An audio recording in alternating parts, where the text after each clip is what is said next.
हरि ओम तत्सत्। श्रीमते रामचंद्राय नमः।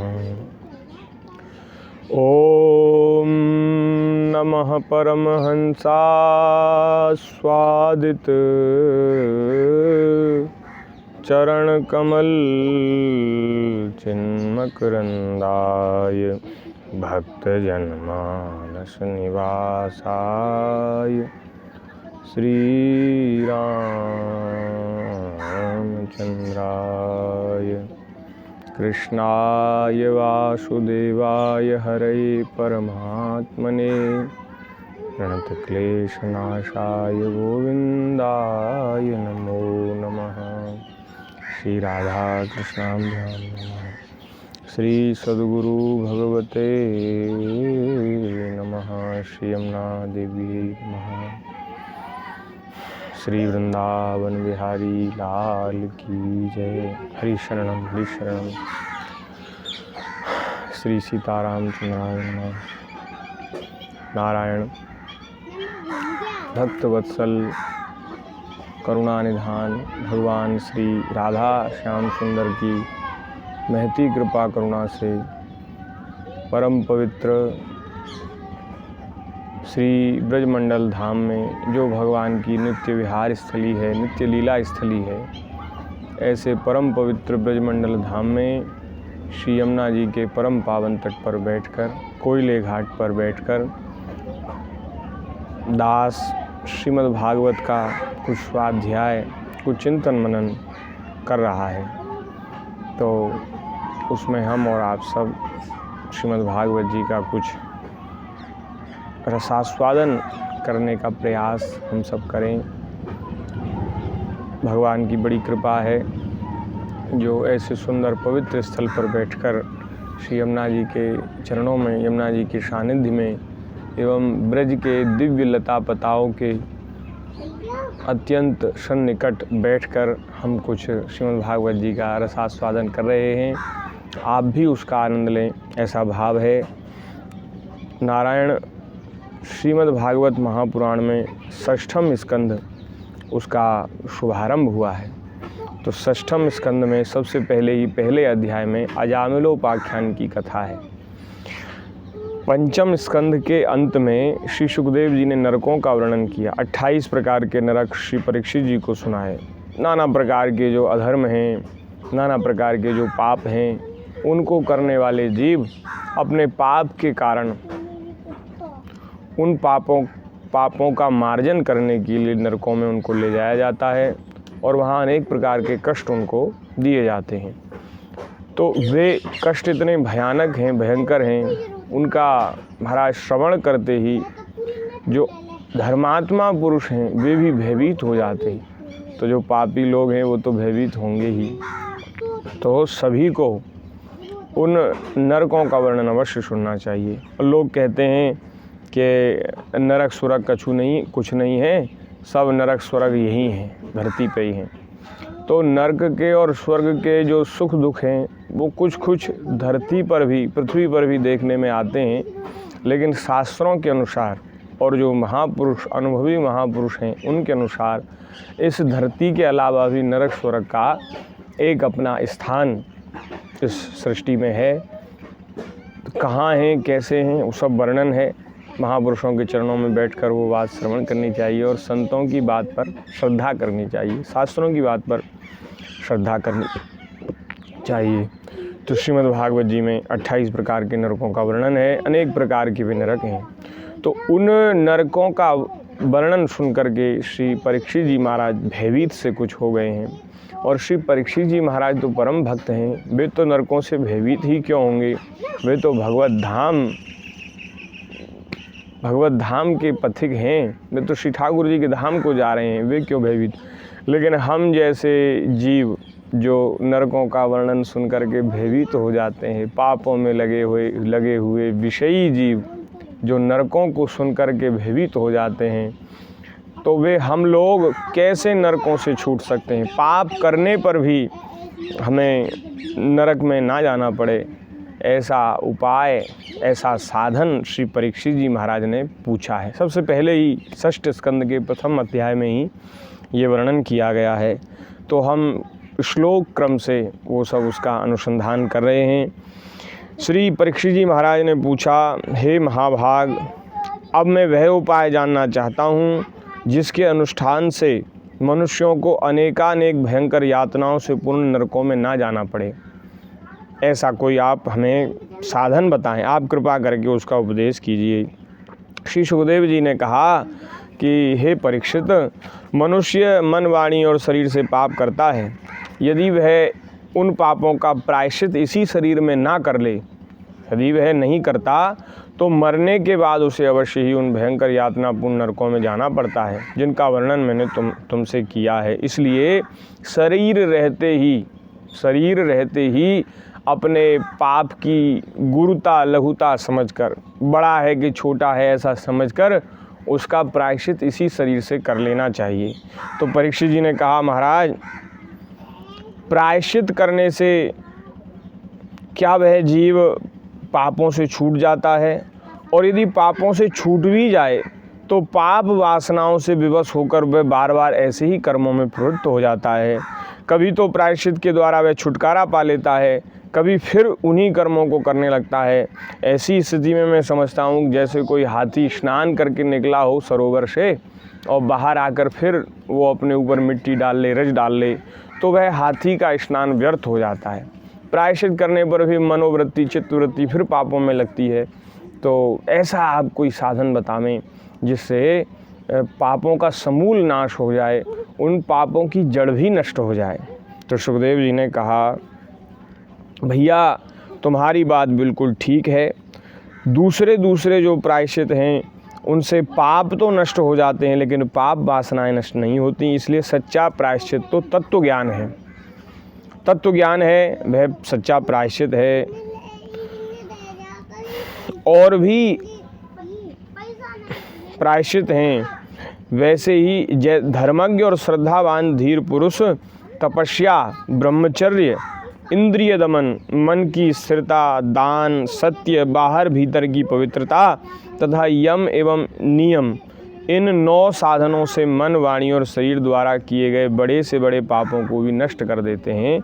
ये साधन पापों का नाश करने के लिए बताए हैं। उनमें तपस्या है, ब्रह्मचर्य का पालन है, इंद्रियों का दमन है, विषयी भोगी इंद्रियों को उन भोगों से निवृत्त करना, ये भी एक प्रकार का तप है और इससे पाप नष्ट होते हैं। इसलिए विषयी भोगी नहीं बनना चाहिए, विषयों से, भोगों से अपने मन को हटाने का प्रयास करना चाहिए, इससे पाप नष्ट होते हैं। मन को स्थिर करना, दान करने से भी पाप नष्ट होते हैं। और मन, वाणी, क्रिया से सत्य का पालन करना, सत्य के पालन करने से भी पाप नष्ट होते हैं।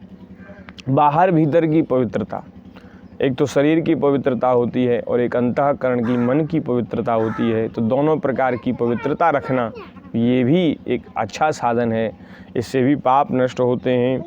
वाणी और शरीर द्वारा किए गए बड़े बड़े पाप इनसे नष्ट हो जाते हैं। भगवान की शरण में रहने वाले भक्तजन, ये तो तत्व ज्ञान और ये साधन बताए। अब एक और साधन बता रहे हैं। भगवान की शरण में रहने वाले भक्तजन जो बिरले ही होते हैं, केवल भक्ति के द्वारा, न इसमें तत्व ज्ञान की ज़रूरत है, न इन वैसे भक्ति में ज्ञान भी होता है। ज्ञान वैराग्य भक्ति से ही प्रकट होते हैं। जहाँ भक्ति होगी वहाँ ज्ञान भी होगा, वैराग्य भी होगा।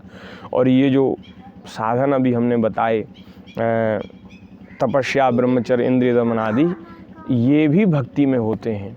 तो ये जो भक्ति है उसके द्वारा अपने सारे पापों को उसी प्रकार भस्म कर देते हैं। जैसे सूर्यदेव जब प्रकट होते हैं तो कोहरा नष्ट हो जाता है, धुंध नष्ट हो जाती है। इसी प्रकार जिस किसी भाग्यशाली के अंतःकरण में भक्ति महारानी प्रतिष्ठित हो जाती हैं, उनके सभी छोटे बड़े पाप नष्ट हो जाते हैं। बड़ा सुंदर श्लोक है के चित केवलया भक्त्या वासुदेव परायणा। श्री ठाकुर जी के पारायण होकर केवल भक्ति का ही अनुष्ठान करने से, के चित केवलया भक्त्या वासुदेव परायणाः अघं धुन्वन्ति कार्ष्णेन निहारमिव भास्करः अघं धुन्वन्ति कार्ष्णेन निहारमिव भास्करः। हे परीक्षित, पापी पुरुष की जैसी शुद्धि भगवान को आत्मसमर्पण करने से और भक्तों का सेवन करने से होती है, वैसी तपस्या आदि जो साधन बताए हैं उनके द्वारा नहीं होती। तो भक्ति जो है, भगवान के प्रति जो भक्ति है और भगवान के भक्तों का संग, ये महाराज सर्वोपरि साधन है, सभी पाप ताप को नष्ट करने का है। संतों के संग से भी पाप नष्ट होते हैं। भगवान के प्रति आत्मसमर्पण करके उनका भजन करने से भी पाप नष्ट हो जाते हैं। महाराज कैसे नष्ट हो जाते हैं? जैसे सूर्यदेव अंधकार को, धुंध को नष्ट कर देते हैं। जगत में यह भक्ति का पथ ही सर्वश्रेष्ठ, भय रहित और कल्याण स्वरूप है। सुखदेव जी महाराज भक्ति की महिमा का वर्णन करते हुए कहते हैं, यही मार्ग सर्वश्रेष्ठ है, इसी मार्ग का आश्रय लेना चाहिए। इसमें भय नहीं है, कल्याण स्वरूप है, क्योंकि इस मार्ग पर भगवान के परायण सुशील साधुजन चलते हैं। हे परीक्षित, जो भगवान से विमुख जीव हैं वे कितने भी प्रायश्चित कर लें, कितने भी साधनों का अनुष्ठान कर लें, लेकिन वे पवित्र नहीं हो सकते। सर्वथा उनके पाप सर्वथा नष्ट नहीं हो सकते। कैसे? जैसे कोई शराब से भरा हुआ घड़ा, उसको गंगा जी में डाल दिया जाए मुंह बंद करके, तो गंगा जी भी उसको पवित्र नहीं कर सकती। जब तक वह खुलेगा नहीं तब तक गंगा जी भी उसको पवित्र नहीं कर सकती। ऐसे ही जीव जब तक भगवान से विमुख रहेगा तब तक किसी साधन के द्वारा वह पवित्र नहीं हो सकता। इसलिए भैया श्री कृष्ण के चरणारविंद मकरंद का अपने मन रूपी मधुकर को सदैव रसास्वादन कराते रहना चाहिए, क्योंकि जिन्होंने अपने भगवत गुण अनुरागी मन से भगवान श्री कृष्ण के चरणारविंद मकरंद का एक बार पान कर लिया, भगवान के चरणों का एक बार ध्यान कर लिया, उन्होंने सारे प्रायश्चित कर लिए। वो कोई प्रायश्चित कोई पाप उनके जीवन में शेष नहीं रह गया, अब कोई प्रायश्चित शेष नहीं रह गया। उनके सारे प्रायश्चित हो गए, सारे पाप नष्ट हो गए भगवान के चरणों का ध्यान करने से। शक्रन् मनः कृष्ण पदारविन्दयोर् निवेशितं तद्गुणरागियैरिह न ते यमं पाशभृतस्य तद्भटान् स्वप्नेऽपि पश्यन्ति चीर्णनिष्कृताः स्वप्नेऽपि पश्यन्ति चीर्णनिष्कृताः। श्री हरये नमः। ए बालको, यहाँ हल्ला मत जाओ, वहाँ खेलो, बली तरफ जाओ, वहाँ खेलो। श्री राधा कृष्णाभ्याम नमः। जिन्होंने भगवान के चरणों का ध्यान कर लिया, चरणारविंद मकरंद का एक बार पान कर लिया, उन्होंने सारे प्रायश्चित कर लिए, वे स्वप्न में भी यमराज और उनके पासधारी दूतों को नहीं देखते। फिर नरक की तो बात ही क्या है, उन्हें दूत भी नहीं दिखते, स्वप्न में भी यमराज के दूत उन्हें नहीं दिखते। जिन्होंने महाराज भगवान के चरण कमल मकरंद में अपने मन मधुकर को लगा दिया है, भगवान के चरणों का मकरंद रस जो पान करते हैं, भगवान की भक्ति करते हैं, वे स्वप्न में भी यमराज जी के दूतों को नहीं देखते। ये बात श्री सुखदेव जी ने परीक्षित जी को सुनाई। तो हे परीक्षित, इस विषय में भगवान का नाम, भगवान का गुणानुवाद, भगवान की भक्ति कैसे पापों को नष्ट कर देती है, इस प्रसंग में, इस विषय में महात्मा लोग एक प्राचीन इतिहास कहा करते हैं। वह इतिहास है दासीपति ब्राह्मण अजामिल का। तो अजामिल की कथा श्री सुखदेव जी ने परीक्षित जी को सुनाई है। बड़ी महाराज अद्भुत कथा है। अजामिल नाम का ब्राह्मण था, दासी के संसर्ग से दूषित हो गया, उसका सदाचार नष्ट हो गया। ऐसा महाराज पतित हुआ कि चोरी लूटपाट डकैती करने लगा। जुए में महाराज छल से वह धोखाधड़ी से धन छीन लेता, जुआ खेलने लगा। निंदनीय वृत्ति का आश्रय लेकर वह अपने कुटुंब का पालन पोषण करता रहा। उस दासी से उस ब्राह्मण के 10 पुत्र हुए और बूढ़ा हो गया महाराज। उसके जीवन के 88 वर्ष बीत गए, बूढ़ा हो गया अजामिल। उसके 10 पुत्र हुए, उसमें सबसे छोटे का नाम था नारायण। दोनों माँ बाप दोनों का बड़ा उसमें अनुराग था, बड़ी आसक्ति उसमें थी। समय बीतता गया महाराज, उसका अंतिम समय आ गया। अजामिल का अंतिम समय आया तो यमराज जी के दूत, 4 भयंकर दूत जिनका स्वरूप अत्यंत भयंकर था, वे उसको लेने आए। तो 3 यमदूत आए, भयावने 3 यमदूत आए। उनके हाथों में यम की फांसी है और मुंह टेढ़े टेढ़े हैं और शरीर के रोए खड़े हुए हैं, बड़ा भयंकर स्वरूप है। और वे यमदूत बलपूर्वक उसके सूक्ष्म शरीर को उसके शरीर से खींचने लगे। उनको देखकर वह अजामिल भयभीत हो गया और प्राण छूटने के कष्ट से अत्यंत व्याकुल होकर उसने पास खेलते हुए अपने पुत्र नारायण को, क्योंकि नारायण में उसकी बड़ी आसक्ति थी, छोटे पुत्र का नाम नारायण था और नारायण में बड़ी आसक्ति थी। अब इस प्रसंग में, इस विषय में महात्मा जन एक इतिहास, एक कथा सुनाते हैं कि इसके पुत्र का नाम नारायण कैसे हो गया, इतने पापी जीव ने अपने बालक का नाम नारायण कैसे रख दिया। तो इसके बारे में एक बड़ी सुंदर कथा सुनाते हैं संतजन कि संतों की कृपा से एक बार संत विचरण करते हुए आए। इनके घर के आगे एक बगीचा था, तो बगीचे में संत रुक गए। संत जानते नहीं थे ये कौन है, क्या है। अजामिल उस समय घर में था नहीं, उसकी पत्नी वह दासी थी, वैश्या थी। तो महात्माओं ने उनसे कुछ सूखा सामान, रसोई की सामग्री कुछ मांग ली और उसने भी श्रद्धापूर्वक दे दी। और जब उन्हें मालूम हुआ कि ये तो ऐसे लोग हैं, तब तो ठाकुर जी, रसोई तो बन ही चुकी थी, रसोई बनकर ठाकुर जी को भोग लगा। बोले भगवान, संतों ने कहा भगवान, आपने इस अजामिल के रसोई की सामग्री को, सूखे सामान को आपने भोग लगाया है, इसका प्रसाद आपने ग्रहण किया है, तो अब इसका कल्याण भी आपको करना पड़ेगा। तो संतों ने एक उपाय उस दासी को बताया, अजामिल की पत्नी को बताया। संतों ने कहा कि देखो, हमने तुम्हारा अन्न खाया है, तो इसलिए हमारा ये कर्तव्य है कि हम तुम्हें बदले में कुछ ऐसा उपदेश करें जिससे तुम्हारा कल्याण हो जाए। तो तुम, और वो बोली कि महाराज हमसे कोई साधन तो नहीं होगा। तो तुमसे कोई साधन नहीं होगा, तो संतों ने कहा कि तुम्हारे जो अब पुत्र होने वाला है, वो गर्भवती थी उस समय, अंतिम पुत्र जो था नारायण, वो अभी गर्भ में ही था।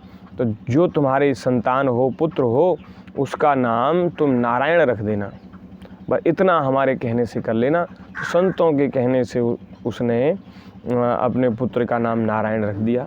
तो नारायण, अब वो महाराज नारायण पास ही खेल रहा था और इसको यमदूत दिखाई देने लगे। यमदूत इसके सूक्ष्म शरीर को खींचने लगे, व्याकुल हो गया अजामिल और उसने ऊंचे स्वर से पुकारा, नारायण। दूरे क्रीडन का सक्तम पुत्रम नारायणा वयम प्लावितेन स्वरेणोच्चे राजुहावा कुलेन्द्रिय। जैसे ही उसने नारायण नाम का उच्चारण किया, भगवान के पार्षदों ने देखा, भगवान के पार्षद विचरण करते हुए जा रहे थे, उन्होंने देखा कि इसने तो हमारे स्वामी का नाम लिया है। वे तुरंत, मृत्यु के समय हमारे स्वामी का नाम लिया है, वे तुरंत वहाँ प्रकट हो गए। निशम्य म्रियमाणस्य ब्रुवतो हरि कीर्तनम भर्तुर्नाम महाराज पार्षदा सहसा पतन। हमारे भगवान, हमारे स्वामी श्री नारायण का नाम लिया है वहाँ प्रकट हो गए भगवान के पार्षद और यमराज के दूतों को उन्होंने रोक दिया, बलपूर्वक रोक दिया। और महाराज उनसे कहा कि भाई तुम इनको कहाँ ले जा रहे हो? तो यमदूतों ने कहा, अरे भैया, धर्मराज की आज्ञा का निषेध करने वाले तुम लोग हो कौन? तुम किसके दूत हो? कहाँ से आए हो? और इसे ले जाने से तुम हमें क्यों रोक रहे हो? क्या तुम कोई देवता या कोई सिद्ध हो? तुम्हारा स्वरूप तो बड़ा सुंदर है, तुम बताओ तो सही तुम कौन हो? तब भगवान के पार्षदों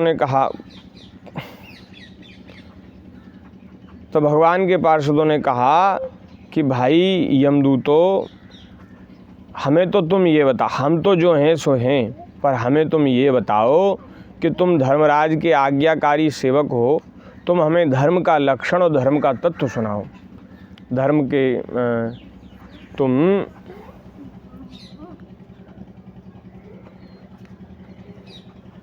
धर्मराज के सेवक हो तो हमें धर्म का लक्षण बताओ, धर्म क्या होता है? दंड का पात्र कौन है? दंड किसको दिया जाना चाहिए?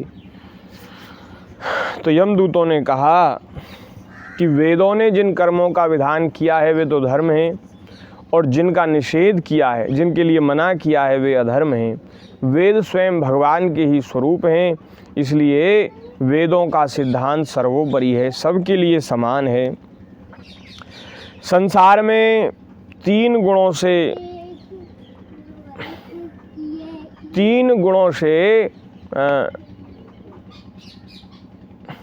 रजोगुण, सतोगुण और तमोगुण, इन तीन गुणों के स्वभाव से, जिनका स्वभाव मलिन हो रहा है तीन गुणों से, वे नाना प्रकार के कर्म करते हैं। और उन कर्मों को और उन जीवों की मनोवृत्तियों को जो देवता साक्षी रहकर देखते हैं, वे हैं सूर्य, अग्नि, आकाश, वायु, इंद्रियां, चंद्रमा, संध्या, रात, दिन, दिशाएं, जल, पृथ्वी, काल और धर्म। ये सब जीवों के छोटे बड़े सभी कर्मों का ध्यान से, सावधानी से देखते रहते हैं, इसलिए अधर्म का पता चल जाता है, तब दंड के पात्र का निर्णय होता है। पाप कर्म करने वाले सभी मनुष्य अपने अपने कर्मों के अनुसार दंडनीय होते हैं। हे निष्पाप पुरुषों, जो प्राणी कर्म करते हैं उनका गुणों से संबंध रहता ही है, इसलिए सभी से कुछ पाप और पुण्य जरूर होते हैं, कुछ न कुछ पाप पुण्य सबसे बनते हैं। तो उनका कोई भी शरीरवान व्यक्ति कर्म किए बिना नहीं रह सकता। कर्म तो वह रात दिन कर ही रहा है। इस लोक में जो मनुष्य जिस प्रकार और जितना अधर्म या धर्म करता है, वह परलोक में उसका उतना और वैसा ही फल भोगता है। तो इस प्रकार से उन्होंने बताया, देवताओं, आप जानते नहीं हो क्या, ये जो अजामिल है ये बड़ा भारी पापी है। ये ब्राह्मण शरीर इसको प्राप्त हुआ था और गुरुजनों की आज्ञा से, गुरुजनों की सेवा से, वृद्धों की सेवा से, माता पिता अग्नि की सेवा से इसका अंतःकरण बड़ा पवित्र था। ये बड़ा शास्त्रज्ञ था। शील, सदाचार और सद्गुणों की तो यह खान था, खजाना था। ब्रह्मचारी था, विनयी, जितेंद्रिय, सत्यनिष्ठ, मंत्रवेत्ता और पवित्र भी था। यह समस्त प्राणियों का हित चाहता, उपकार करता, आवश्यकता अनुसार ही बोलता और किसी के गुणों में दोष नहीं ढूंढता था। पहले तो ये ऐसा सद्गुणी था, लेकिन ये एक दिन अपने पिता के आदेश अनुसार वन में गया जंगल में, और वहाँ फल फूल समिधा कुश लेकर घर के लिए लौट रहा था। तभी उसने देखा कि एक भ्रष्ट शूद्र जो बड़ा कामी है, निर्लज्ज है, शराब पीकर किसी वेश्या के साथ विहार कर रहा है। वेश्या भी शराब पीकर मतवाली हो रही है, नशे के कारण उसकी आंखें नाच रही हैं। अर्धनग्न अवस्था में दोनों वे कुछ अश्लील चेष्टाएं कर रहे हैं। वह कभी शूद्र, कभी उस वेश्या के साथ गाता, कभी हंसता, कभी तरह तरह की चेष्टाएं करके उसे प्रसन्न करता। आहा महाराज, ये दृश्य अजामिल ने देखा तो अजामिल अपने धैर्य और ज्ञान के अनुसार अपने मन को रोकने की चेष्टाएं तो उसने बहुत की, लेकिन पूरी शक्ति लगा देने पर भी वह अपने मन को रोकने में असमर्थ हो गया। काम पिशाच ने अजामिल के मन को ग्रस लिया। उसका मन मोहित हो गया और वो शूद्रा में बड़ा आसक्त हो गया। ऐसे गंदे दृश्य को देखकर उसका मन मलिन हो गया और वह उस शूद्रा की ओर आकृष्ट हो गया। अब तो उसने तमाम प्रकार की संपत्ति सामग्री के द्वारा उस वेश्या को रिझाने का प्रयास किया। अब ये तो धन की लोभिनी होती ही है। जब उसने देखा कि ये ब्राह्मण मुझ में बड़ा आसक्त है और धन भी बहुत ला रहा है, तो वह भी इससे प्रसन्न हो गई। वह भी इससे प्रेम को, बड़ा सुंदर तो था ही अजामिल, तो वह भी इससे प्रेम करने लगी। और धीरे धीरे हुआ क्या कि इसने सारी संपत्ति उस वेश्या के ऊपर लुटा दी और यह वेश्या के साथ ही रहने लग गया। माता पिता इसके इस अधर्म को, कुकर्म को देखकर बड़े लज्जित हो गए और वे लाज से, शर्म से, चिंता से उनका शरीर नष्ट हो गया, पूरा हो गया। वे तो मृत्यु को प्राप्त हो गए और यह निर्द्वंद हो गया। इसने अपनी पतिव्रता, सती, साध्वी, अच्छे कुल की पत्नी को छोड़ दिया और उस वेश्या के साथ ही रहने लग गया। धन समाप्त हो गया तो उसका भरण पोषण करने के लिए अनेक प्रकार के उपाय करके इसने धन लिया, चोरी की, लूटपाट की, डकैती की और महाराज मार्ग में जाते हुए पथिकों को लूटा, जुआ खेला, इसने शराब पिया। इसके महाराज पाप की सीमा नहीं रही। इसने मनमाना आचरण किया है, इसलिए इसका जीवन पापमय हो गया है और इसने अब तक मृत्यु के समय तक अपने पापों का कोई प्रायश्चित भी नहीं किया है। इसलिए अब हम इस पापी को भगवान यमराज के पास ले जाएंगे, जो ऐसे दुष्ट जीवों को दंड देते हैं। वहाँ यह अपने पापों का दंड भोग करके शुद्ध हो जाएगा। ये बात श्री यमराज जी के सेवकों ने भगवान के पार्षदों से बताई। अब यहाँ एक ध्यान देने वाली बात है। हमारे पूज्य श्री सद्गुरुदेव भगवान कहते हैं, देखो अजामिल बड़ा पवित्र अंतःकरण का, बड़ा ही सदाचारी, शास्त्रज्ञ एक ब्राह्मण था। वो महाराज अग्निहोत्र करता था, त्रिकाल संध्या करता था, गुरुजनों की सेवा करता था, बड़ा अच्छा था। लेकिन गंदा दृश्य देख कर के उसका मन मलिन हो गया, उसका अंतःकरण दूषित हो गया। तो जिनके आचरण पहले से ही खराब हैं और वे फिर अनेक प्रकार के गंदे दृश्यों को देखते हैं तो उनका अंतःकरण कितना मलिन होगा। इसलिए भैया गंदी चीज़, गंदा कोई दृश्य, गंदी सिनेमा, गंदा कोई नाटक, कोई गीत संगीत, अश्लील दृश्य कभी अपने नेत्रों से देखना नहीं चाहिए। हे भगवान, ऐसी कृपा श्री ठाकुर जी करें। ये नेत्र संतों के दर्शन करने के लिए, भगवान श्री हरि के दर्शन करने के लिए श्री ठाकुर जी ने अपने दर्शन के लिए सुंदर नेत्र हमको दिए हैं। भगवान के जो सुंदर तीर्थ स्थान हैं, तीर्थों में जो भगवान के श्री विग्रह हैं, उन श्री विग्रहों का दर्शन करने के लिए, गंगा, यमुना आदि जो पवित्र नदियां हैं, उनका दर्शन करने के लिए नेत्र दिए हैं। इन नेत्रों से हम कभी अश्लील दृश्य, कोई गंदा दृश्य न देखें। ये सिनेमा, नाटक, गीत संगीत आजकल के ये देखने योग्य नहीं है। वास्तव में इतनी अश्लीलता परोसी जा रही है, नारायण, इतनी अश्लीलता परोसी जा रही है कि महाराज उसका वर्णन नहीं किया जा सकता। अच्छे पवित्र अंतःकरण वाले जो जीव हैं, उनका भी यदि देख लें, उनका भी अंतःकरण दूषित हो जाए, चित्त दूषित, उनकी इंद्रियां मलिन हो जाएं, उनका मन मलिन हो जाए, ऐसे दृश्य आजकल दिखाए जा रहे हैं। तो हम तो वैसे ही दूषित अंतःकरण वाले जीव हैं, विषयी संसारी जीव हैं, तो इन सब से हमें बचना चाहिए। यदि हमसे रहा नहीं जाता देखे बिना, तो अच्छे कोई दृश्य, अच्छा गीत संगीत, अच्छा नाटक, अच्छा कोई सिनेमा फिल्म देखना चाहिए। नहीं तो संत महापुरुषों ने तो मना किया है। श्री स्वामी राम सुखदास जी महाराज कहते थे कि भाई सिनेमा देखने से अनेक प्रकार की हानि हमारी होती है। एक तो जो गंदे दृश्य हैं उनसे हमारा चरित्र नष्ट होता है, वृत्तियाँ हमारी बहिर्मुख होती हैं और वे फिर विषयों की ओर दौड़ती हैं। दूसरे, हमारे नेत्र इससे कमज़ोर होते हैं। सिनेमा देखने से नेत्रों पर भी बुरा असर पड़ता है, उनकी देखने की शक्ति भी कुछ मलिन होती है और धन की हानि होती है। सिनेमा देखेंगे, कुछ मोबाइल देखेंगे, टीवी देखेंगे तो वो पैसे से ही चलती है।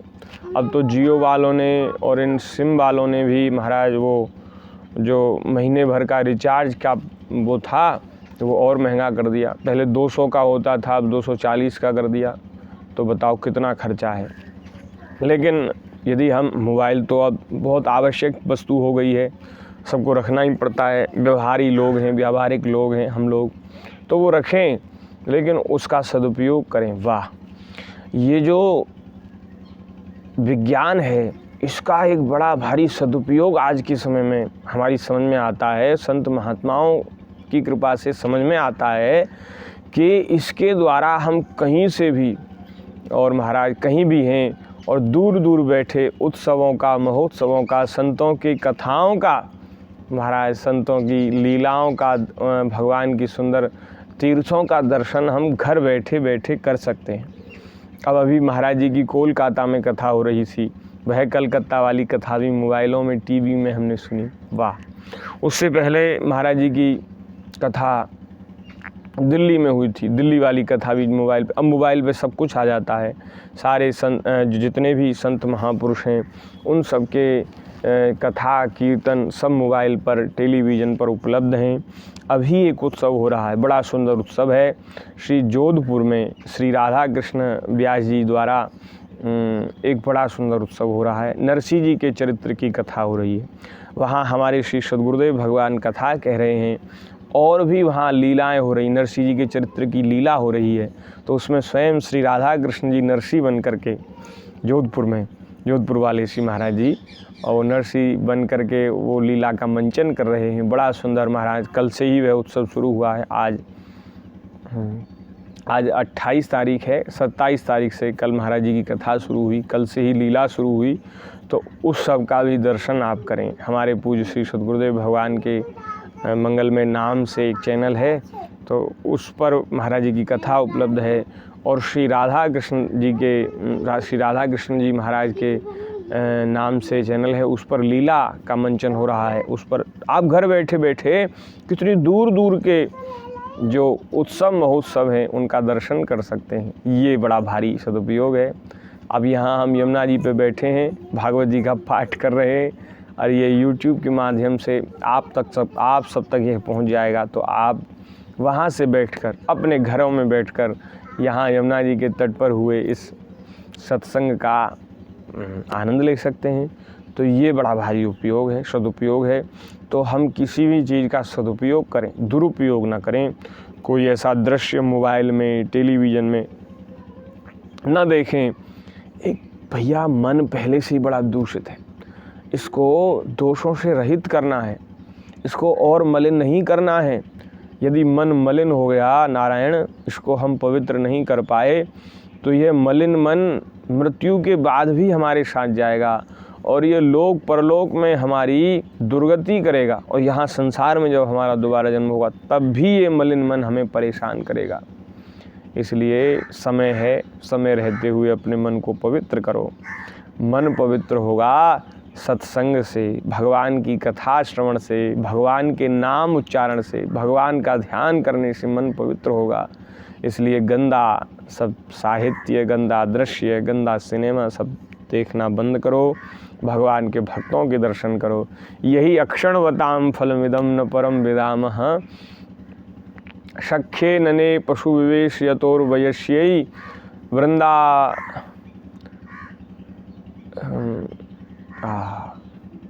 अक्षणवताम फलमिदं न परम विदामः। ये आँखों के होने का बस यही फल है कि भगवान का और भगवान के भक्तों का इन आँखों से दर्शन किया जाए, तो इनका फल लें। हमारे गुरुदेव भगवान ऐसा कहते थे कि भैया, एक पवित्र अंतःकरण वाले ब्राह्मण को उसने भी गंदा दृश्य कोई देख लिया, उसका मन मलिन हो गया। हम तो फिर भी विषयी जीव हैं, हमारा मन मलिन कैसे ना होगा। इसलिए सावधान होकर के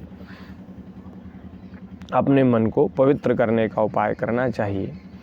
क्योंकि गोस्वामी जी महाराज ने लिखा है, स्वयं भगवान के वाक्य हैं। श्री रघुनाथ जी कह रहे हैं कि जिनका अंतःकरण निर्मल है, जिनका मन निर्मल है, ऐसे जीव ही मुझे प्राप्त कर पाते हैं। दूषित मन वाले जो जीव हैं, वे मलिन मन वाले जो जीव हैं, वे मेरी प्राप्ति नहीं कर पाते। तो यदि भगवान को पाना है, श्री ठाकुर जी की कृपा प्राप्त करनी है, तो मन को निर्मल करना है। निर्मल मन जन सो मोहि पावा, मोहि कपट छल छिद्र ना भावा, मोहि कपट छल छिद्र न भावा। ये पहले अध्याय की कथा हुई। दूसरे अध्याय में जब उन यमदूतों ने उसके पाप का वर्णन किया, तब श्री भगवान के पार्षदों ने उन यमदूतों से कहा, अरे बड़े आश्चर्य की बात है, आप धर्म के ठेकेदार भी आप धर्म अधर्म को ठीक से नहीं समझ रहे हैं। निरपराध और अदंडनीय व्यक्ति को आप दंड देना चाहते हैं। आप तो प्रजा के रक्षक हैं, शासक हैं। आप यदि ऐसा व्यवहार करेंगे तो प्रजा फिर किसकी शरण में जाएगी? आप नहीं जानते, अरे यमदूतों, इसके करोड़ों जन्मों के पाप राशि नष्ट हो गई। सब पूरा प्रायश्चित इसने कर लिया। क्यों? बोले महाराज कैसे कर लिया? क्योंकि इसने विवश होकर ही सही अंतिम समय में भगवान के परम कल्याण में मोक्षप्रद नाम का उच्चारण कर लिया। आहा! श्री भगवान के पार्षदों ने यमदूतों से कहा कि इसने भगवान के नाम का उच्चारण किया है ना, तो इससे इसके सारे पाप नष्ट हो गए। अब यह नरक का अधिकारी नहीं रह गया। अयम ही कृत निर्वेशो जन्म कोट्यन्हसामपि, यद व्याजहार विवशो नाम स्वस्य नम हरे। जिस समय इसने नारायण इन 4 अक्षरों का उच्चारण किया, उसी समय केवल एक नाम लेने से ही इस पापी के समस्त पापों का प्रायश्चित हो गया। एक नाम त्रैलोक ही तारे, जो न ले सो जन्म ही हारे। एक नाम, एक भगवान का नाम केवल किसी एक पापी का उद्धार नहीं करता। अरे एक नाम में तो इतनी सामर्थ्य है कि पूरी त्रिलोकी का वह उद्धार कर सकता है, पूरी त्रिलोकी को तार सकता है। एक नाम में इतनी सामर्थ्य है, तो इसने एक बार भगवान का नाम उच्चारण कर लिया, इसके सारे पाप नष्ट हो गए। एतेनेव ह्यगोनोष्य कृतं स्यादग्निष्कृतं, यदा नारायणायेति जगाद चतुरक्षरम। भैया कैसा भी कोई पापी हो, चोर, शराबी, मित्रद्रोही, ब्रह्मघाती, गुरुपत्नीगामी, ऐसे लोगों का संसर्गी, स्त्री, राजा, पिता और गाय को मारने वाला, चाहे जैसा और चाहे जितना बड़ा पापी हो महाराज, उसके लिए सबसे बड़ा और केवल इतना ही प्रायश्चित है कि वह भगवान के नामों का उच्चारण कर ले। क्योंकि भगवान नाम के उच्चारण से मनुष्य की बुद्धि भगवान के गुण, लीला और स्वरूप में रम जाती है और स्वयं भगवान की उसके प्रति आत्मीय बुद्धि हो जाती है। नाम लेते लेते जिनका नाम लिया जा रहा है उनमें प्रेम हो जाता है, और महाराज नाम लेने वाले में भगवान का भी प्रेम, भगवान की भी आसक्ति हो जाती है। इसलिए ये जो नाम है ना, ये सर्वोपरि श्रेष्ठ साधन है। सभी पाप ताप से मुक्त होने का, भगवान की प्राप्ति का सर्वश्रेष्ठ उपाय है। इसलिए अब यह दंड का अधिकारी नहीं है। देखो, ऋषियों ने पापों के प्रायश्चित तो बहुत बताए हैं, कृक्ष, चांद्रायण आदि व्रत बताए हैं, लेकिन उन प्रायश्चितों को करने से पापी की वैसी शुद्धि नहीं होती जैसे भगवान के नामों का और भगवान के गुणों का उच्चारण करने से होती है। क्योंकि वे नाम पवित्र कीर्ति भगवान के गुणों का ज्ञान कराने वाले, भगवान की लीला, भगवान के नाम, भगवान के गुण, इनका गान करने से, उच्चारण करने से पापों की महाराज समूल निवृत्ति हो जाती है। तुम कहते हो इसने अपने पुत्र के पार्षदों ने कहा महाराज इसने भगवान का नाम नहीं लिया, इसने तो अपने पुत्र का नाम लिया है, इसके पुत्र का नाम नारायण है। तो भगवान के पार्षदों ने कहा कि भैया भगवान का नाम चाहे जाने में लिया जाए, जान कर लिया जाए, चाहे अनजान में लिया जाए, संकेत में, परिहास में, अवहेलना करने में भी, गिरते फिसलते और महाराज अंग भंग होते समय, आग में जलते चोट लगते समय भी भगवान के नाम का जो कोई उच्चारण करता है तो उसके सारे पाप नष्ट हो जाते हैं, वह यम यातना का अधिकारी नहीं रह जाता। सांकेत्यम पारिहास्यम वा स्तोभम हेलनमेव वा वैकुंठ नाम ग्रहणम शेषागहरम विदुः पतितः स्खलितो भग्नः संदष्ट तप्त आहतः हरिरित्यवशेनाह पुमान्नार्हति यातनाम। हा हा।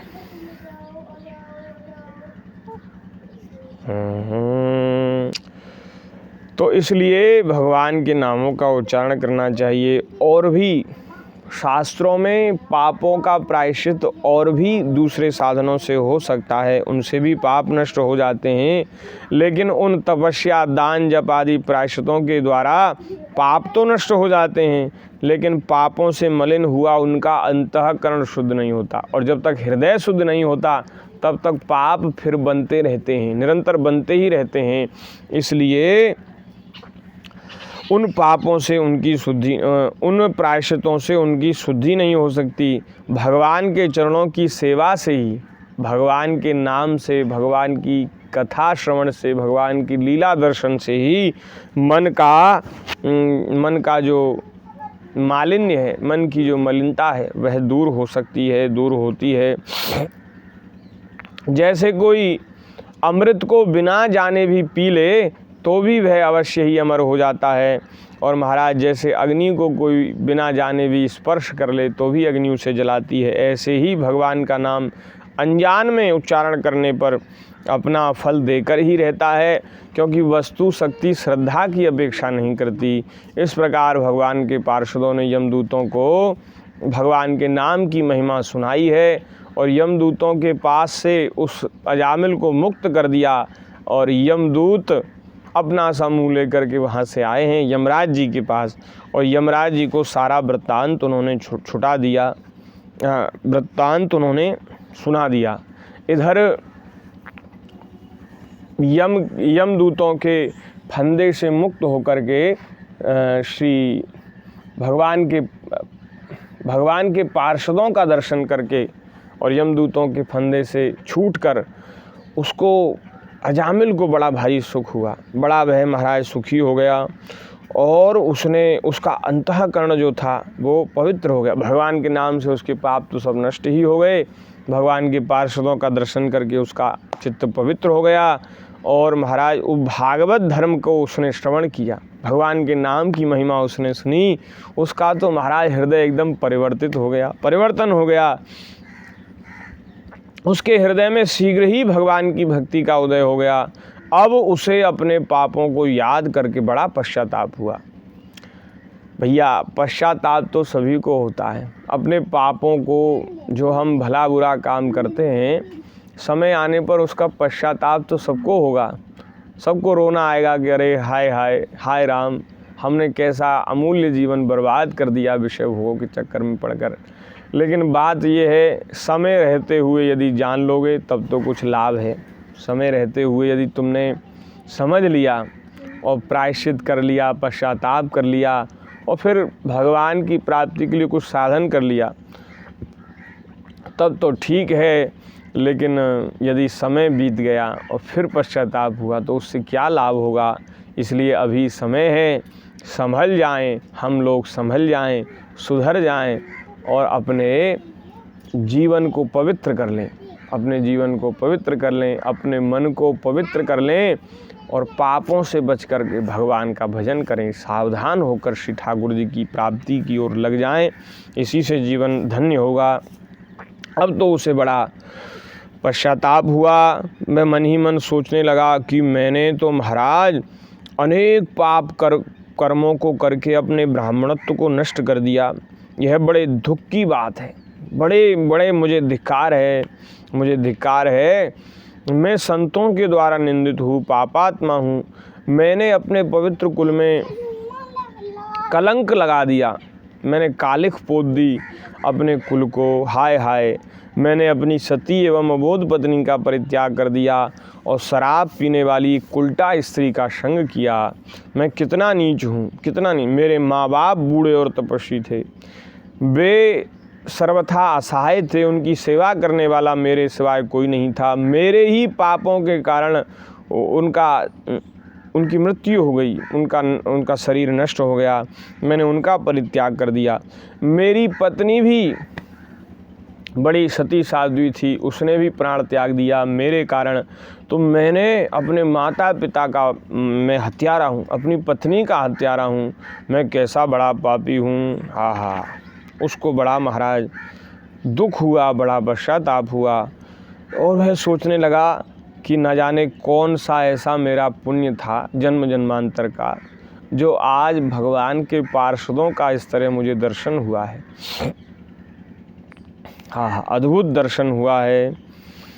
अब तो मैंने भले ही अनेक प्रकार के कुकर्म किए हैं, पाप किए हैं, लेकिन ये भगवान का जो परम मंगलमय नारायण नाम है, ऐसा महाराज नारायण नाम मैंने उच्चारण कर लिया, उसकी महिमा मैंने सुन ली। अब मैं अपने मन, इंद्रिय और प्राणों को वश में करके ऐसा प्रयत्न करूँगा कि फिर इस घोर अंधकार में, संसार में मैं ना आऊँ और नरकों से मैं बच जाऊँ। अब तो मैं सभी प्राणियों का हित करूँगा, वासनाओं को शांत कर दूँगा, सब प्राणियों सबसे मित्रता का व्यवहार करूँगा, दुखियों पर दया करूँगा और पूरे संयम के साथ रहूँगा। भगवान की माया ने स्त्री का रूप धारण करके मुझ अधम को फांस लिया था और क्रीड़ा मृग की भांति मुझे खूब नचाया। अब मैं अपने आप को उस माया से मुक्त कर दूँगा। अब लो नसानी अब न नसे हों, राम कृपा भव निशा सिरानी, जागे फिर न डसे हों। ऐसी बात मन में आई कि अब तक जो हो गया सो हो गया, लेकिन मैं अब अपने जीवन को नष्ट नहीं करूँगा। भगवान के पार्षद तो वहाँ से चले गए थे और इसने विचार करके, पश्चाताप करके अपने मन को स्थिर किया और महाराज यह सीधा वहाँ से चल पड़ा। अपने घर से सबके संबंध और मोह को छोड़कर चला गया। वह गया सीधा हरिद्वार और उस देवस्थान में जाकर वह हरिद्वार में गंगा जी के तट पर बैठ करके भगवान के चरणों में उसने अपने मन को लगा दिया, परब्रह्म में अपने मन को जोड़ दिया और महाराज भगवान का ध्यान करते करते, भगवान का भजन करते करते उसका चित्त अत्यंत पवित्र हो गया। कुछ समय उसने साधन किया उस तीर्थ स्थान में रहकर और समय आने पर गंगा जी के तट पर अपना शरीर त्याग दिया और उसी समय महाराज शरीर त्यागते ही तत्काल उसे भगवान के पार्षद के जैसा स्वरूप प्राप्त हो गया। वे ही पार्षद जो पहले नाम की महिमा सुना करके उसको गए थे, वे ही एक सुंदर विमान लेकर के, स्वर्ण में विमान लेकर के वहाँ प्रकट हुए।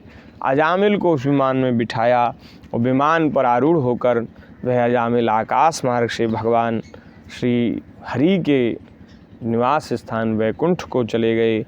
ऐसी अद्भुत महाराज ये नाम महिमा की कथा है। भैया, हम चाहे भले हैं चाहे बुरे हैं, कितने भी हमने पाप कर्म किए हैं, लेकिन अभी सावधान होकर, समझ करके और संभल करके हम भगवान के नाम जप में, नाम संकीर्तन में लग जाएं, भगवान की भक्ति में लग जाएं, सारे पाप ताप नष्ट हो जाएं। आगे ऐसा निश्चय कर लें कि अब आगे हम ऐसा कोई पाप नहीं करेंगे। देखो, भगवान का नाम पापों को तो नष्ट करता है, लेकिन जो नाम के भरोसे होकर फिर पाप करते हैं, कह रहे कोई बात नहीं, पाप हो जाएंगे तो नाम नष्ट, भगवान का नाम ले लेंगे और उससे पाप भी करते रहेंगे और पापों से छूटते रहेंगे। तो भगवान का नाम सभी पापों को नष्ट तो कर देता है, लेकिन जो नाम का आश्रय लेकर पाप करते हैं, ऐसे जो महापापी हैं, उनके पाप नाम महाराज नष्ट नहीं करते। इसलिए पापों से बच करके और फिर भगवान के नामों का उच्चारण करते हुए, भगवान की भक्ति भजन करते हुए अपने जीवन को धन्य करना चाहिए। ऐसी अद्भुत यह भगवान के नाम की महिमा का प्रसंग है। हे परीक्षित, सुखदेव जी कह रहे हैं, अजामिल ने दासी का सहवास करके सारा धर्म कर्म चौपट कर दिया था। वे अपने निंदित कर्म के कारण पतित हो गए थे। नियमों से फिसलने के कारण, नियमों से च्युत हो जाने के कारण उन्हें नरक में गिराया जा रहा था, लेकिन भगवान के एक नाम का उच्चारण करने मात्र से वे उससे तत्काल मुक्त हो गए। जो लोग इस संसार बंधन से मुक्त होना चाहते हैं, उनके लिए भगवान के नाम से बढ़कर और कोई साधन नहीं है, क्योंकि नाम का आश्रय लेने से मनुष्य का मन फिर कर्म के पचड़ों में नहीं पड़ता। फिर संसार के कर्मों में, विषयों में मन नहीं लगता। भगवान नाम के अतिरिक्त और किसी प्रायश्चित का आश्रय लेने पर मन रजोगुण और तमोगुण से ग्रस्त ही रहता है तथा पापों का पूरा पूरा नाश भी नहीं होता। हे परीक्षित, यह इतिहास अत्यंत गोपनीय है, कि सबको सुनाने वाला नहीं है, लेकिन फिर भी मैंने ये तुम्हें सुना दिया है। ये महापुरुषों की, संतों की हमारे ऊपर बड़ी भारी कृपा है कलयुगी जीवों, क्योंकि हम कलयुगी जीव पापों में लगे रहते हैं, पापों में रत हैं, तो पापों से हम छूट जाएं, इसलिए महापुरुषों ने ये नाम की महिमा को प्रकट किया है। और इन नाम की महिमा को प्रकट किया है, हम जैसे जीवों का भी उद्धार हो जाए, हम जैसे कलयुगी मलिन अंतःकरण वाले जीव भी भगवान को प्राप्त कर लें, पापों से छूट जाएं। इसलिए महापुरुषों ने ऐसे सुंदर प्रसंग को, नाम महिमा की सुंदर कथा को प्रकट किया है, सबसे कहने वाला नहीं।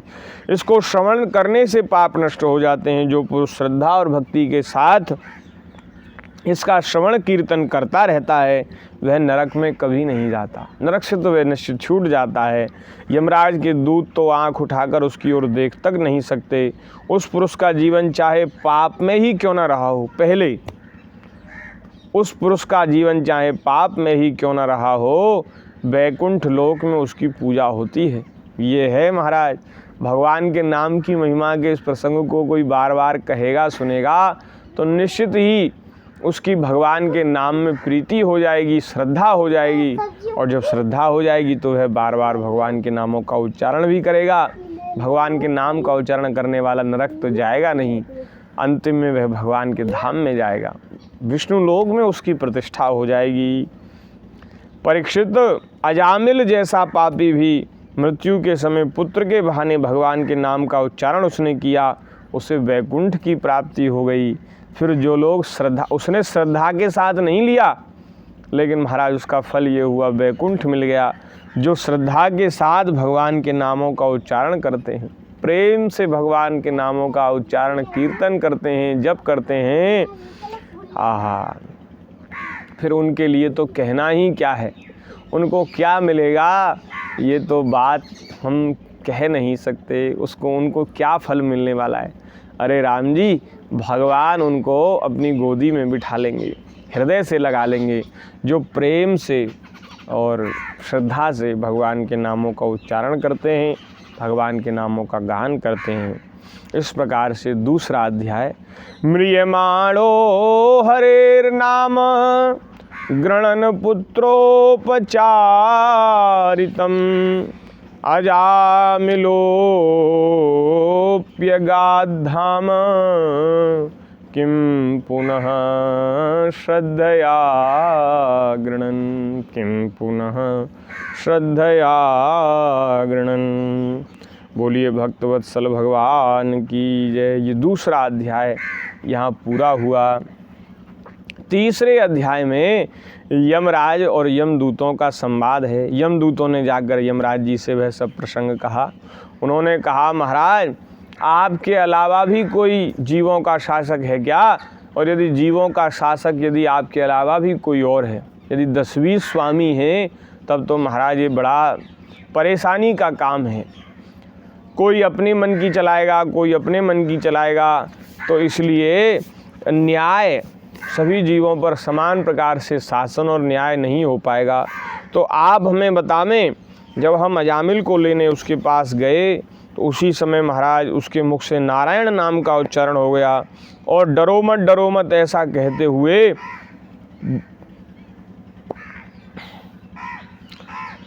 महाराज वे देवता वहाँ प्रकट हो गए।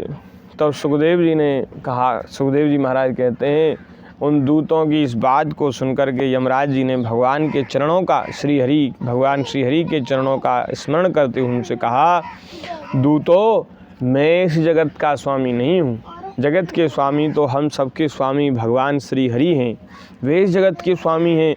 उन्हीं की आज्ञा का पालन करता हुआ मैं दंडाधिकारी बना हूँ, मैं नरक का शासन करने वाला और जो पापी जीव हैं उनको दंड देने वाला दंडाधिकारी बना हूँ, मैं जीवों का शासक नहीं हूँ, स्वामी तो भगवान श्री हरि हैं। भैया विष्णु भगवान के जो पार्षद हैं उनका तुम्हें दर्शन हुआ है, तुम बड़े भाग्यशाली हो, उनका दर्शन बड़ा दुर्लभ है। वे भगवान के भक्तजन, वे जो भगवान के पार्षद हैं वे पृथ्वी के भक्तों को सभी प्रकार की विपत्तियों से, संकटों से बचाते हैं, सुरक्षित रखते हैं। स्वयं भगवान ने ही धर्म की मर्यादा का निर्माण किया है, उसे ना तो ऋषि जानते, न देवता जानते, न सिद्धगण जानते। उसे जो भगवान के द्वारा निर्मित जो भागवत धर्म है वह परम शुद्ध और गोपनीय है, उसे जानना बड़ा कठिन है। जो उसे जान लेता है, भगवान की जो भक्ति की महिमा भागवत धर्म है, उसे भगवान के द्वारा ही वह निर्मित है, उसे जानना बड़ा कठिन है। 12 लोग हम उसे ठीक ठीक जानते हैं और जो भगवान के भक्त हैं वे भी उसको जानते हैं। क्या है ठीक ठीक रहस्य तो भागवत धर्मों का हम 12 व्यक्ति जानते। कौन कौन 12 व्यक्ति हैं? स्वयंभूर नारदः शंभु कुमारः कपिलो मनु प्रहलादो जनको भीष्मो बलिर्व्यास गिर्वयम् द्वादशे ते विजानीमो धर्मं भागवतं भटाः गुह्यं विशुद्धं दुर्बोधं यं ज्ञात्वा मतमश्नुते। वह परम धर्म है क्या? बोले एतावानेव लोकेऽस्मिन् पुंसां धर्मः परस्मृतः भक्ति योगो भगवती तन्नाम ग्रहणादिभिः। संसार में जीव मात्र का परम धर्म बस इतना ही है कि भगवान के नाम कीर्तन आदि उपायों से श्री ठाकुर जी के चरणों में भक्ति भाव प्राप्त कर लिया जाए। वह एक ही साधन, एक ही परम धर्म हम सभी जीवों का है कि भैया वही काम करो जिससे भगवान के चरणों में प्रेम हो। बहुत सारे कर्तव्य हैं, ये करना है, अरे संसार के नाना प्रकार के कर्मों के पचड़ों में फंसने के लिए मनुष्य शरीर नहीं है भैया। मनुष्य शरीर तो कर्मों के इस चक्कर से छूटने के लिए है। कर्मों के इस पचड़े में हम पड़े हुए हैं असंख्य जन्मों से, अनंत काल से। उस कर्म के पचड़े से हम मुक्त हो जाएं, कर्म बंधन से छूट जाएं, इसलिए मनुष्य शरीर मिला है। तो इस मनुष्य शरीर को प्राप्त करके वही साधन करना चाहिए जिससे भगवान के चरणों में भक्ति भाव हो, भगवान में प्रेम हो जाए। प्रिय दूतों, तुमने जो भगवान के नाम उच्चारण की महिमा सुनी, वह नामोच्चारण की महिमा बिल्कुल ठीक है। तुमने देखा ही अजामिल जैसा पापी भी एक बार नामोच्चारण करने मात्र से मृत्यु पास से छुटकारा पा गया। भगवान के गुण लीला और नामों का भली भांति कीर्तन मनुष्यों के पापों का सर्वथा विनाश कर दे, यह कोई उसका बहुत बड़ा फल नहीं है।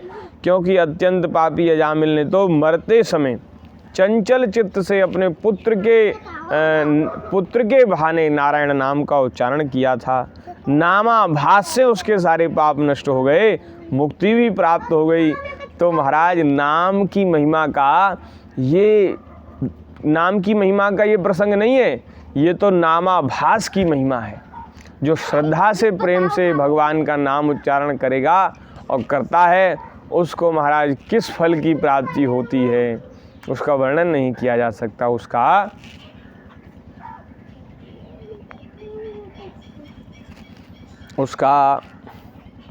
ठीक ठीक निर्णय नहीं किया जा सकता। ऐसी महाराज अद्भुत भगवान के नाम की महिमा है। आहा।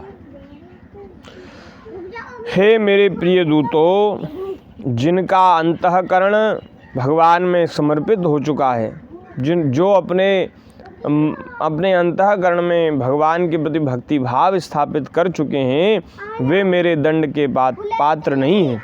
पहली बात तो यह है कि वे कोई पाप करते नहीं, परंतु यदि कदाचित संयोगवश कोई पाप उनसे बन जाए तो उसे भगवान का गुणगान तत्काल नष्ट कर देता है। ये बात बड़ी ध्यान देने वाली है कि जो भगवान के चरणाश्रित भगवान के जो भक्त हैं, वे कोई पाप कर्म अपने मन से नहीं करते। कोई ऐसी निषेध चेष्टा जो अधर्म का जो बोध कराती है, जिसमें अधर्म है, ऐसी कोई चेष्टा भगवान के भक्त नहीं करते।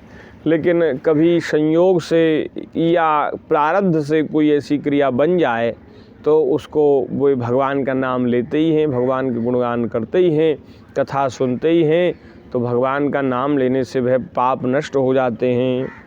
जो समदर्शी साधु भगवान को ही अपना साध्य और साधन दोनों समझकर उन पर निर्भर हैं, बड़े बड़े देवता और सिद्ध उनके पवित्र चरित्रों का प्रेम से गान करते हैं।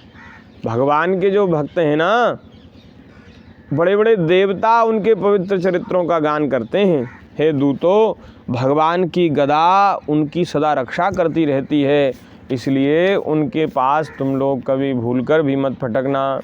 उन्हें दंड देने की सामर्थ्य न हम में है, न साक्षात काल में ही है। हम उन्हें दंड नहीं दे सकते भैया, वे हमारे दंड विधान से बाहर हैं। आहा।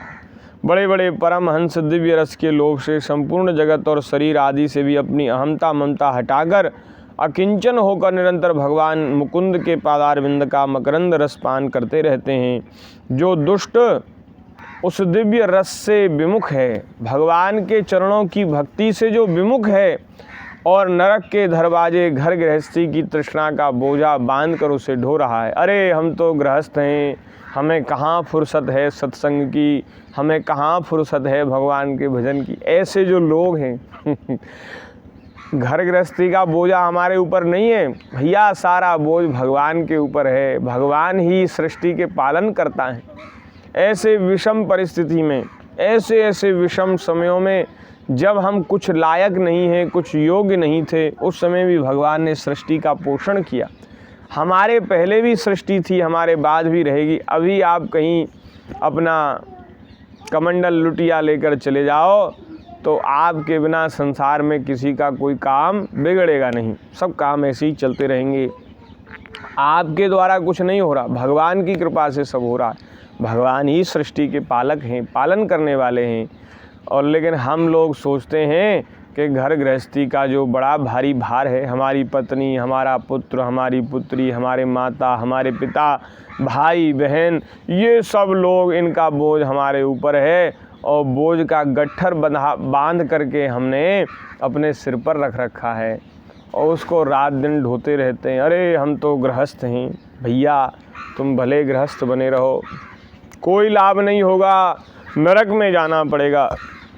नरक से तुम बच नहीं पाओगे, क्योंकि स्वयं यमराज जी कह रहे हैं, जो दुष्ट भगवान के चरण कमलों की भक्ति से विमुख हैं, नरक के दरवाजे घर गृहस्थी की तृष्णा का बोझा बांध कर उसे ढो रहे हैं, उन्हीं को मेरे पास बार बार लाया करो। है भैया, ऐसे जो लोग हैं उन्हें लाया करो, बाकी जो भगवान के भजन में लगे उनको मेरे पास नहीं लाया करो। जो भगवान के भक्त निरंतर अपनी जीभ से भगवान के गुणों और नामों का उच्चारण करते हैं, जिनका चित्त उनके चरणार बिंदों का चिंतन करता है और जिनका सिर सदैव भगवान श्री कृष्ण के चरणों में झुकता रहता है, वे जो भगवान के भक्त हैं, वे उनसे दूर रहा करो। लेकिन जिनकी जीव कभी भगवान का नाम नहीं लेती, श्री यमराज जी कह रहे हैं कि किन जीवों को तुम इस यमलोक में, नरक में लाया करो। भैया अब आप देख लो, आप सुन करके निश्चय कर लो कि हम कहाँ जाने वाले हैं, नरक में जाएंगे कि स्वर्ग में जाएंगे, कहाँ जाएंगे। तो ये श्लोक निर्णय कर देता है कि हम किस ओर जा रहे हैं। जिव्या न भक्ति भगवद गुण नाम ध्येयम चेतश्च न स्मरति तच्चरणारविंदम कृष्णाय नो नमति अक्षरे कदापि तानानयध्वमसतो कृत विष्णु कृत्यान। जिनकी जीव कभी भगवान के सुंदर नामों का उच्चारण नहीं करती, जिनका चित्त भगवान के चरणारविंद का कभी स्मरण नहीं करता, चिंतन नहीं करता, जिनका सिर कभी भगवान श्री कृष्ण के चरणों में नहीं झुकता, ऐसे जो भगवान की भक्ति से विमुख जो जीव हैं, अकृत विष्णु कृत्यान, भगवान की सेवा से विमुख जो जीव हैं, उनको तुम घसीट घसीट कर मेरे पास लाया करो। श्री यमराज जी ने अपने दूतों से ये बात कहा है।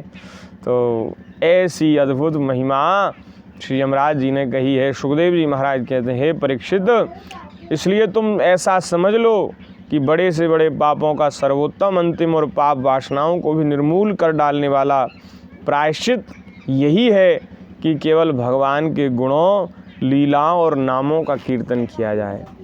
भगवान के गुणों का गान करो, भगवान की लीलाओं का चिंतन करो, भगवान के नाम का स्मरण करो। यही सारे पापों से छूटने का एकमात्र सर्वश्रेष्ठ सर्वोपरि उपाय है। तस्मात् संकीर्तनम विष्णोर जगन्मंगल मंहसाम महतामपि कौरव्य विध्येय कांतिक निष्कृतिम। जो लोग बार बार भगवान के उदार चरित्रों का श्रवण कीर्तन करते हैं, उनके हृदय में प्रेममयी भक्ति का उदय हो जाता है। उस भक्ति से जैसी आत्मशुद्धि होती है, वैसी और किसी दूसरे साधन, कृक्ष, चांद्रायण आदि व्रतों से नहीं होती। शृण्वताम गृणताम वीर्यान युद्धामान्य हरेर्मुहु यथा सुजातया भक्त्या शुद्धिये नात्मा व्रतादिभिः। ये धर्मराज जी के मुख से जब भगवान की महिमा यमदूतों ने सुनी, उसका स्मरण किया, तब उनके आश्चर्य की सीमा नहीं रही।